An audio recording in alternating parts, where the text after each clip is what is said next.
ಹಾಗೂ ಇತರ ಜನಪ್ರತಿನಿಧಿಗಳು ಕೂಡ ಈ ಸಂದರ್ಭದಲ್ಲಿ ಭಾಗವಹಿಸುತ್ತಾರೆ.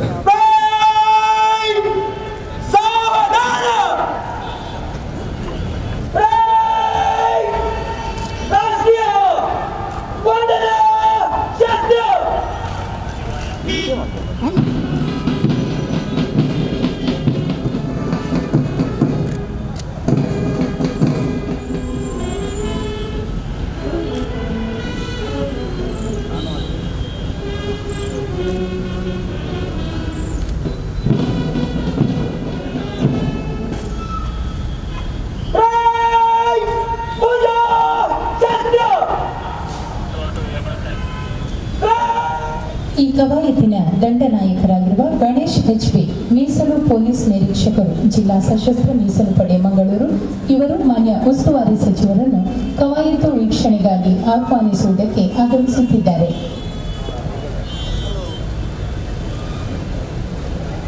ಮಾನ್ಯರೇ, ಅಧಿಕಾರಿ ಸಿಬ್ಬಂದಿಗಳು ಹಾಗೂ ಶಾಲಾ ಮಕ್ಕಳು ಕರ್ನಾಟಕ ರಾಜ್ಯ ಸರ್ಕಾರಕ್ಕೆ ಹಾಜರಿದ್ದು ಪೆರೇಡ್ ಮಾನ್ಯರ ಪರಿವೀಕ್ಷಣೆಗೆ ಸಜ್ಜಾಗಿದೆ.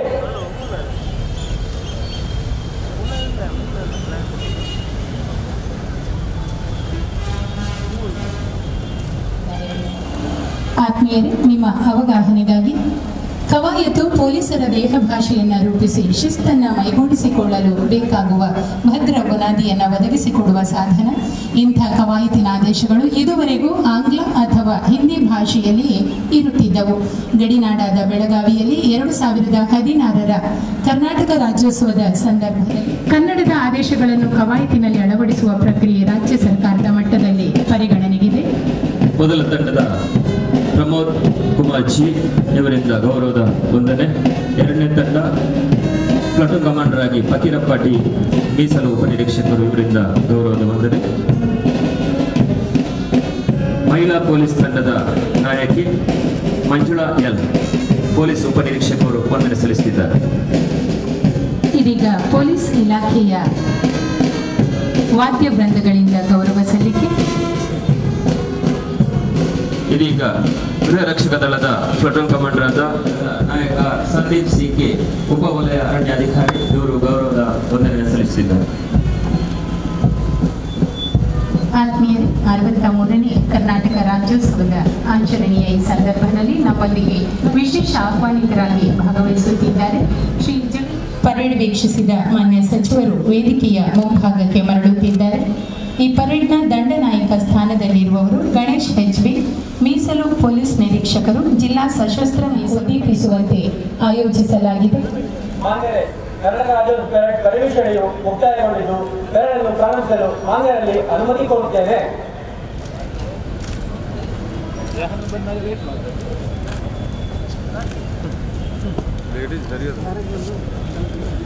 ಈ ಪರೇಡ್ನ ಮಂಗಳೂರು ಇಲ್ಲಿನ ವಿದ್ಯಾರ್ಥಿಗಳು ರಾಷ್ಟ್ರಕವಿ ಕುವೆಂಪು ವಿರಚಿತ ಕನ್ನಡದ ನಾಡಗೀತೆಯನ್ನು ಹಾಡಲಿದ್ದಾರೆ.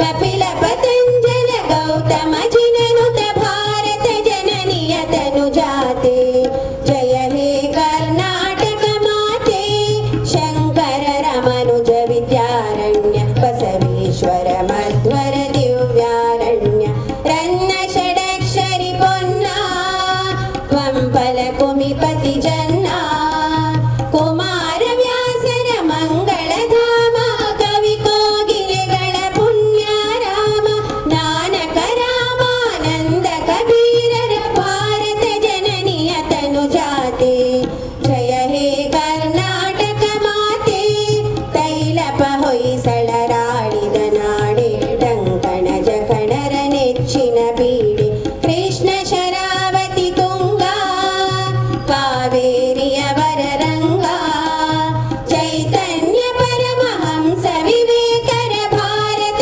ಜನನಿಯ ತನುಜಾತೆ ಜಯ ಹೇ ಕರ್ನಾಟಕ ಮಾತೆ ಸರ್ವ ಜನಾಂಗದ ಶಾಂತಿಯ ತೋಟ ರಸಿಕರ ಕಂಗಳ ಸೆಳೆಯುವ ನೋಟ. ನಿಮ್ಮೊಂದಿಗೆ 2 ವಿಚಾರಗಳು ಹಂಚಿಕೊಳ್ಳಲು ಇಚ್ಛೆ ಪಡುತ್ತೇನೆ.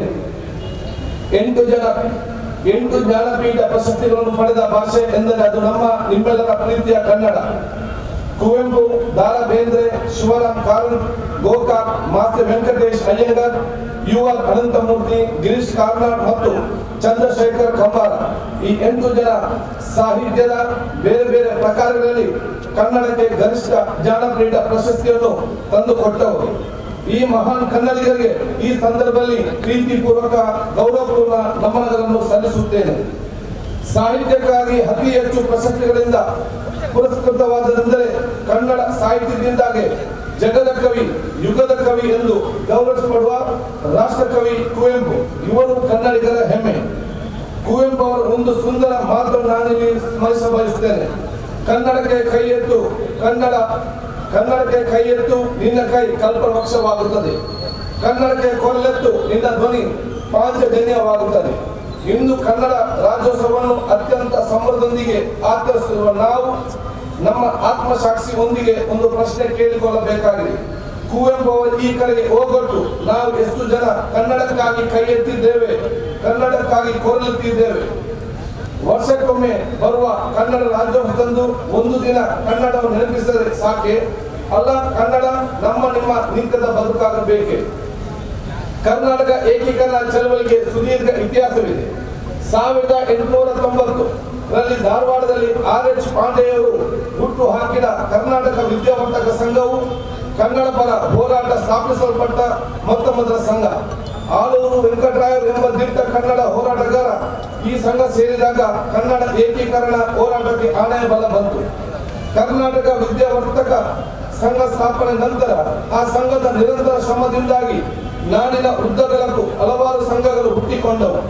ಬೆಂಗಳೂರಿನಲ್ಲಿ ಕನ್ನಡ ಸಾಹಿತ್ಯ ಪರಿಷತ್ ಸ್ಥಾಪನೆ ಆಯಿತು. ಶಿವಮೊಗ್ಗದಲ್ಲಿ ಕನ್ನಡ ಸಂಘ ಉದಯವಾಯಿತು. ಕಾಸರಗೋಡಿನಲ್ಲಿ ಕರ್ನಾಟಕ ಸಮಿತಿ ಹುಟ್ಟುಕೊಂಡಿತ್ತು. ಇಂಥ 10 ಸಂಘಟನೆಗಳ ಮತ್ತು 100 ಕನ್ನಡ ಪ್ರೇಮಿಗಳ ನಿರಂತರ ಶ್ರಮದ ಫಲವಾಗಿ ಕನ್ನಡಿಗರ ಎದೆಯಲ್ಲಿ ಏಕೀಕರಣ ಬಿದ್ದ ಬೀಜಲಾಯಿತು. ಕನ್ನಡಿಗರು ಒಂದಾಗಬೇಕೆಂಬ ಅರಿವು ಮೂಡಿಸಲಾಯಿತು. ಬ್ರಿಟಿಷರ, ನಿಜಾಮರ ಹಾಗೂ ಮದ್ರಾಸ್ ಆಳ್ವಿಕೆಗಳ ಅನ್ಯಾಯದಿಂದಾಗಿ ಕನ್ನಡ ಕಣ್ಮರೆಯಾಗುವ ಹಂತದಲ್ಲಿದ್ದಾಗ ಈ ಸಂಘಟನೆಗಳಿಗೆ ಶಕ್ತಿ ತುಂಬಿದವರು ಕುವೆಂಪು, ಬೇಂದ್ರೆ, ಗೋಕಾಕ್, S.P. ಜೋಶಿ, ಬೆಟ್ಟಗರಿ ಕೃಷ್ಣ ಶರ್ಮಾ, ಗೋವಿಂದ ಪೈ, ಶಿವರಾಮ ಕಾರಂತರು, ಕೈಯಾರ ಕಿಂಜರಯ್ಯಂತ ಈ ಸಾಹಿತಿಗಳು. ದೇಶಕ್ಕೆ ಸ್ವತಂತ್ರ ಬಂದೊಡನೆ ಕರ್ನಾಟಕ ಏಕೀಕರಣವಾಗುತ್ತದೆಂಬ ನಂಬಿಕೆ ಸುಳ್ಳಾದಾಗ ಕನ್ನಡಿಗರು ತೀವ್ರ ಹೋರಾಟ ಮಾಡಿದರು. ಬೀದಿಗಿಳಿದ ಕನ್ನಡ ಪ್ರೇಮಿಗಳು ಪೊಲೀಸರ ಲಾಠಿ ಏಟಿಗೆ ಎದುರುಕೊಟ್ಟು ಜೈಲು ಸೇರಿದರು, ಉಪವಾಸ ಕುಳಿತರು. ಹೀಗೆ ಸುದೀರ್ಘವಾದ ಹೋರಾಟ ನಂತರ 1956 ನವೆಂಬರ್ 1ರಂದು ಕನ್ನಡಿಗರ ಕನಸು ನನಸಾಯಿತು. ಕರ್ನಾಟಕ ಏಕೀಕರಣ ಚಳವಳಿ ಮೂಲಕ ಕನ್ನಡ ಒಗ್ಗೂಡಿಸಿದ ಲಕ್ಷಾಂತರ ಕನ್ನಡಿಗರ ತ್ಯಾಗ ಪರಿಶ್ರಮದ ಫಲದಿಂದಾಗಿ ಮೈಸೂರು ರಾಜ್ಯ ಉದಯವಾಯಿತು. ಮುಂದೆ ಈ ರಾಜ್ಯ ಕಂಡ ಅತ್ಯುತ್ತಮ ಮುಖ್ಯಮಂತ್ರಿ ಕನ್ನಡ ಸಾಹಿತ್ಯ ಪ್ರೇಮಿ ಶ್ರೀ ಡಿ. ದೇವರಾಜ ಅರಸರವರು 1973 ನವೆಂಬರ್ 1ರಂದು ನಮ್ಮ ರಾಜ್ಯಕ್ಕೆ ಕರ್ನಾಟಕ ಎಂದು ಮರುನಾಮಕರಣ ಮಾಡಿದರು.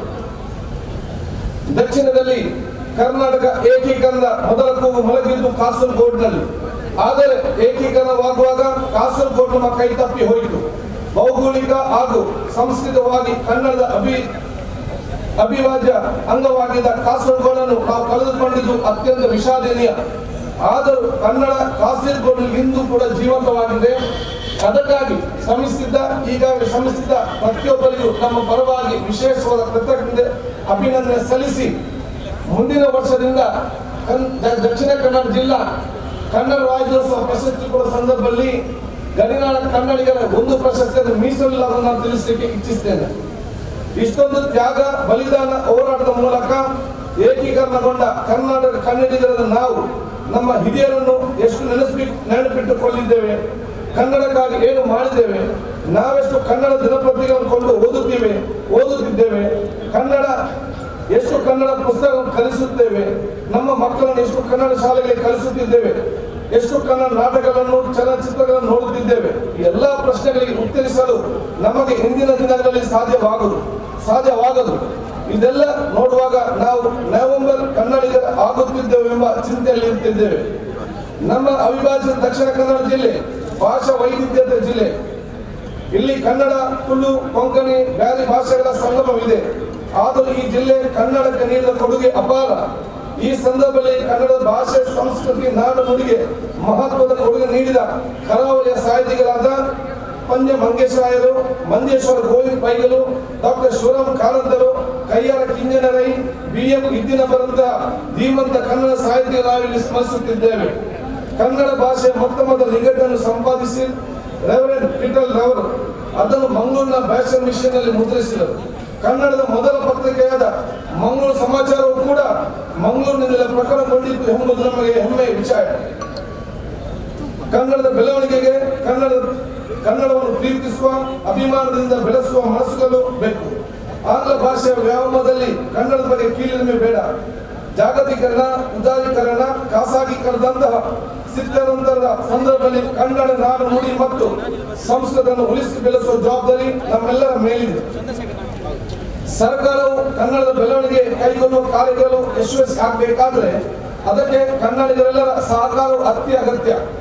ಭಾಷೆ, ಸಂಸ್ಕೃತಿ ಮತ್ತು ಪರಂಪರೆಗಳ ಉಳಿವಿಗಾಗಿ ಜನರ ಬದುಕು ಹಸನಾಗಿಸಬೇಕು. ಈ ಹಿನ್ನೆಲೆಯಲ್ಲಿ ನಮ್ಮ ಸರ್ಕಾರವು ಹಲವಾರು ಜನಪರ ಕಾರ್ಯಕ್ರಮ ಯಶಸ್ವಿಯಾಗಿ ಅನುಷ್ಠಾನಗೊಳಿಸುತ್ತಿದೆ. ಮುಖ್ಯಮಂತ್ರಿ ಗ್ರಾಮ ವಿಕಾಸ ಯೋಜನೆ ಅಡಿಯಲ್ಲಿ ದಕ್ಷಿಣ ಕನ್ನಡ ಜಿಲ್ಲೆಗೆ 32 ಗ್ರಾಮಗಳು ಆಯ್ಕೆಯಾಗಿದ್ದು ಪ್ರತಿ ಗ್ರಾಮಕ್ಕೆ ರೂಪಾಯಿ 1 ಕೋಟಿ ಅನುದಾನದಂತೆ ಒಟ್ಟು 32 ಕೋಟಿ ಅನುದಾನ ಹಂಚಿಕೆಯಾಗಿರುತ್ತದೆ. ಈವರೆಗೆ ಒಟ್ಟು 1180.46 ಲಕ್ಷ ಅನುದಾನ ಬಿಡುಗಡೆಯಾಗಿದ್ದು ಕಾಮಗಾರಿಗಳು ಪ್ರಗತಿಯಲ್ಲಿರುತ್ತವೆ. 2018-19 ಸಾಲಿಗೆ ರಾಷ್ಟ್ರೀಯ ಗ್ರಾಮೀಣ ಕುಡಿಯುವ ನೀರು ಸರಬರಾಜು ಯೋಜನೆಯಡಿ ಸುಮಾರು ರೂಪಾಯಿ 3,230 ಲಕ್ಷ ಹಂಚಿಕೆಯಾಗಿದ್ದು ಈವರೆಗೆ ರೂಪಾಯಿ 2,236 ಲಕ್ಷ ಅನುದಾನ ಖರ್ಚು ಮಾಡಲಾಗಿದೆ. ಜಿಲ್ಲೆಗೆ 7 ಬಹುಗ್ರಾಮ ಕುಡಿಯುವ ನೀರಿನ ಯೋಜನೆ ಮಂಜೂರಾಗಿದ್ದು 4 ಯೋಜನೆ ಪೂರ್ಣಗೊಂಡಿದೆ, 3 ಯೋಜನೆ ಪ್ರಗತಿಯಲ್ಲಿದೆ. ಪಟ್ಟಣ ಪ್ರದೇಶಗಳಲ್ಲಿ ಶುದ್ಧ ಕುಡಿಯುವ ನೀರು ಪೂರೈಕೆ ಹಾಗೂ ಸಮರ್ಪಕ ಒಳಚರಂಡಿ ವ್ಯವಸ್ಥೆ ಒದಗಿಸಲು ಅಗತ್ಯ ಕ್ರಮ ಕೈಗೊಳ್ಳಲಾಗುತ್ತಿದೆ. ರೂಪಾಯಿ 6,511 ಲಕ್ಷ ವೆಚ್ಚದ ಉಲ್ಲಾರ ನಗರ ಒಳಚರಂಡಿ ಕಾಮಗಾರಿಯು ಪ್ರಗತಿಯಲ್ಲಿದೆ. ರೂಪಾಯಿ 5,654.18 ಲಕ್ಷ ವೆಚ್ಚದ ಬಂಟ್ವಾಳ 2ನೇ ಹಂತದ ಒಳಚರಂಡಿ ಯೋಜನೆ ಮಂಜೂರಾಗಿದೆ. ಮೂಡಬಿದ್ರೆ ಹಾಗೂ ಬೆಳ್ತಂಗಡಿ ಪಟ್ಟಣಗಳ ಒಳಚರಂಡಿ ಯೋಜನೆಗಳಿಗೆ ಪ್ರಸ್ತಾವನೆ ಸಲ್ಲಿಸಲಾಗಿದೆ.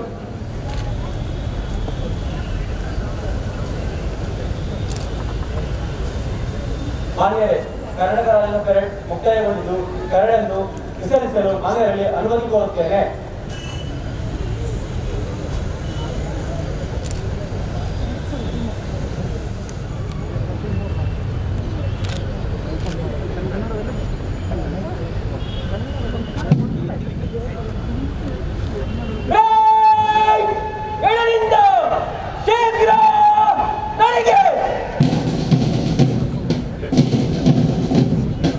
ಕನ್ನಡದ ನುಡಿಕಾಯಿ, ಕನ್ನಡದ ಗುಡಿಕಾಯಿ. ಬಹುಕಾಲದಿಂದ ಎದೆಯಲ್ಲಿ ಕುದಿದ ಕನ್ನಡಿಗ ರಾಸೆ ಫಲಿಸಿ ಒಂದಾದ ನಾಡು ಅಣಿಯಾದ ಹೆಸರ ಮಣಿಪದಕವನ್ನು ಧರಿಸಿ ಕನ್ನಡದ ಬದುಕು ತಲೆ ಎತ್ತಿ ನಿಂತ ಮಂಗಳ ಮುಹೂರ್ತದಲ್ಲಿ ಮನೆ ಮನೆಯ ಮುಂದೆ ಮುಂಬೆಳಗಿನಲ್ಲಿ ಸಂತಸದ ರಂಗವಲ್ಲಿ ಬರೆಯುವಂತೆ 63ನೇ ಕರ್ನಾಟಕ ರಾಜ್ಯೋತ್ಸವದ ಪಥ ಸಂಚಲನ ಆರಂಭವಾಗಿದೆ. ನಮ್ಮೆಲೆಗಳಲ್ಲಿ ಕನ್ನಡ ಪ್ರೀತಿಯ ಮೀಸಲು ಉಪನಿರೀಕ್ಷಕರು ತಮ್ಮ ತಂಡವನ್ನು ಹೊರಡಿಸುತ್ತಿದ್ದಾರೆ. ಮಹಿಳಾ ಪೊಲೀಸರ ತಂಡದ ನಾಯಕಿ ಕುಮಾರಿ ಮಂಜುಳಾ ಎಲ್, ಪೊಲೀಸ್ ಉಪನಿರೀಕ್ಷಕರು ತಂಡವನ್ನ ಮುನ್ನಡೆಸುತ್ತಿದ್ದಾರೆ. ಜಿಲ್ಲೆಯ ಆಂತರಿಕ ಭದ್ರತೆಯಲ್ಲಿ ಸದಾ ಕೈಜೋಡಿಸುವ ಗೃಹ ರಕ್ಷಕ ದಳದ ಸದಸ್ಯರ ಈ ತಂಡದ ಮುಂಚೂಣಿಯಲ್ಲಿ ಗೌರವ ವಂದನೆ ಸಲ್ಲಿಸುತ್ತಿರುವವರು ನಾಯಕ ಬಿ ಅಭಿಮನ್ಯು ರೈ. ಕರ್ನಾಟಕ ರಾಜ್ಯ ಅಗ್ನಿಶಾಮಕ ಮತ್ತು ತುರ್ತು ಸೇವೆಗಳ ತಂಡ ನಮ್ಮ ಮುಂದೆ ಹಾದು ಬರ್ತಾ ಇದೆ. ಈ ತಂಡದ ನಾಯಕತ್ವ ವಹಿಸಿಕೊಂಡವರು ಸುನಿಲ್ ಕುಮಾರ್. ವೇದಿಕೆಯ ಮುಂದೆ ಹಾದು ಬರುತ್ತಿರುವುದು ಕರ್ನಾಟಕ ರಾಜ್ಯ ಅರಣ್ಯ ಇಲಾಖೆಯ ತಂಡ. ಸಂದೀಪ್ ಸಿಕೆ, ಉಪವಲಯ ಅರಣ್ಯಾಧಿಕಾರಿ ಇವರು ಗೌರವ ವಂದನೆಯನ್ನ ಸಲ್ಲಿಸುತ್ತಾ ಮುನ್ನಡೆಯುತ್ತಿದ್ದಾರೆ. ಎನ್ಸಿಸಿ ತುಕಡಿಯ ಆರ್ವಿಂಗ್ ಜೂನಿಯರ್ ತಂಡದ ನಾಯಕ ಕಾರ್ತಿಕ್ ದೊಡ್ಡ ಹೆಜ್ಜೆ ಇಡುತ್ತಾ ಮುಂದೆ ಸಾಗಿ ಬರುತ್ತಿದ್ದಾರೆ. ಮುಲ್ಕಿಯ ವ್ಯಾಸ ಮಹರ್ಷಿ ಶಾಲೆಯ ಉತ್ಸಾಹಿ ಸ್ಕೌಟ್ಸ್ ತಂಡದ ನಾಯಕ ಅಕ್ಷರ್ ಹೆಜಮಾಡಿ ತಮ್ಮ ತಂಡದೊಂದಿಗೆ ಮುನ್ನಡೆದಿದ್ದಾರೆ. ಇವರ ಹಿಂದಿನಿಂದ ಬರುತ್ತಿದೆ ಮುಲ್ಕಿಯ ವ್ಯಾಸಮಹರ್ಷಿ ಶಾಲೆಯ ಗೈಡ್ಸ್ ತಂಡದ ನಾಯಕಿ ಕುಮಾರಿ ಶಿಪ್ರಾ. ಬಲ್ಮಠದ ಸರ್ಕಾರಿ ಮಹಿಳಾ ಪದವಿ ಪೂರ್ವ ಕಾಲೇಜು ವಿಭಾಗದ ಭಾರತ ಸೇವಾದಳ ತಂಡದ ನಾಯಕಿದ್ದಾರೆ. ರಸ್ತೆ ಸುರಕ್ಷಾ ಕಾವಲು RSP ಬಾಲಕಿಯರ ತಂಡದ ನಾಯಕಿ ಕುಮಾರಿ RL ಲಿಯೋರಾ ಇದೀಗ ಅತಿಥಿಗಳಿಗೆ ವಂದಿಸುತ್ತಾ ಸಮಭಾವದ ಸಮತೂಕದ ಹೆಜ್ಜೆಗಳನ್ನು ಹಾಕುತ್ತಿದ್ದಾರೆ. ಸುಂದರವಾದ ವರ್ಣಮಯ ದಿರಿಸಿನೊಂದಿಗೆ ಈಗ ನಮ್ಮ ಮುಂದೆ ಹಾದು ಬರುತ್ತಿರುವ ತಂಡ ಪೊಲೀಸ್ ವಾದ್ಯ ವೃಂದದ್ದು. ಇವರ ನಿರ್ದೇಶನದಲ್ಲಿ ಸಾಗಿ ಬರುತ್ತಿರುವ ಈ ವಾದಕರ ಮುಂಭಾಗದಲ್ಲಿ ಎತ್ತಿನಂತೆ ಆಕರ್ಷಕವಾಗಿ ತನ್ನ ಕೈಯಲ್ಲಿರುವ ದಂಡವನ್ನು ನಾಜೂಕಾಗಿ ತಿರುಗಿಸಿಕೊಂಡು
ಮಾಡಿದ ಸಾಧಕರನ್ನು ಗುರುತಿಸಿ ಅವರಿಗೆ ಕೂಡ ಸನ್ಮಾನವನ್ನು ಮಾಡಿದ್ದಾರೆ.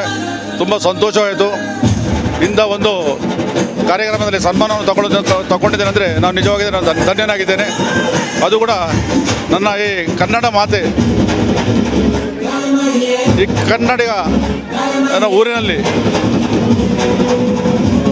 ಈ ನಮ್ಮ ನಾನು ಹುಟ್ಟಿದಂಥ, ನಾನು ಜನ್ಮ ತಾಳಿದಂಥ ಈ ಭೂಮಿಯಲ್ಲಿ ಈ ಒಂದು ಸನ್ಮಾನ ಸಿಗಿದೆ ಅಂದರೆ ನನಗೆ ನಿಜವಾಗಿಯೂ ನಾನು ಜೀವನದಲ್ಲಿ ಮಾಡಿದಂಥ ಆ ಸಾಧನೆಗೆ ತಕ್ಕ ಪ್ರತಿಫಲ ಅಂತ ಎಣಿಸಿಕೊಂಡು ನಾನು ನಿಜವಾಗಿಯೂ ನಾನು ಇಂದು ನನಗೆ ನೀಡಿದಂಥ UT ಖಾದರ್ ಅವರಿಗೆ ಹಾಗೂ ನನ್ನೊಟ್ಟಿಗಿದ್ದ ಎಲ್ಲ ನಮ್ಮ ಸಮಾಜ ಬಾಂಧವರಿಗೆ ನಾನು ಕೈ ಮುಗಿದು ಅಭಿನಂದಿಸ್ತಾ ಇದ್ದೇನೆ.